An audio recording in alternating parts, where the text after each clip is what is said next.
Hey, how's it going, guys? What's happening? John Kuiper here. I'm running for governor of New Hampshire. I wanted to talk really quickly about something that happens in New Hampshire. So we've got this system where we don't have an income tax, we don't have a sales tax. So our biggest tax for most people is property tax. And even if you rent, you're still paying property taxes through your when you make a rental payment. You know, your landlord takes some of that money and pays the property taxes. So everyone's paying property taxes one way or the other. What happens in New Hampshire is that the Republicans, generally the Republicans, like to cut taxes, such as they're proposing this year to cut the rooms and meals tax and the business profit tax, two taxes that bring in a lot of money for the state of New Hampshire. And they want to cut those taxes. You'd think, as someone who owns a business and collects the rooms and meals, I would like that, but I do not like that. You know why? Because the Republicans are not proposing any cuts to services. And here's the deal.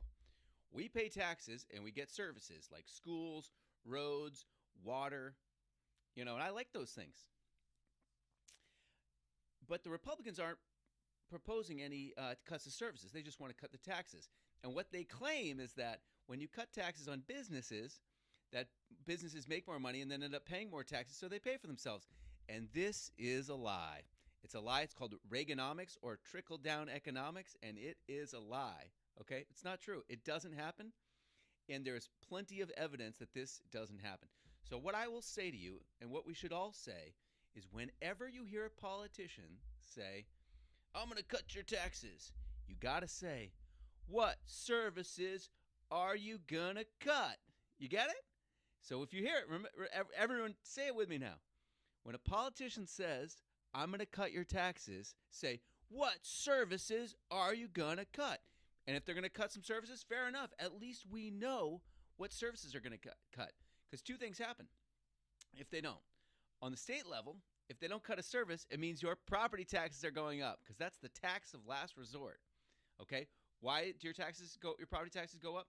Because some of the money that's raised through, for instance, the business profit tax and the rooms and meals tax is used for grants and for money that goes to towns to pay for water treatment plants or your roads, different things like that.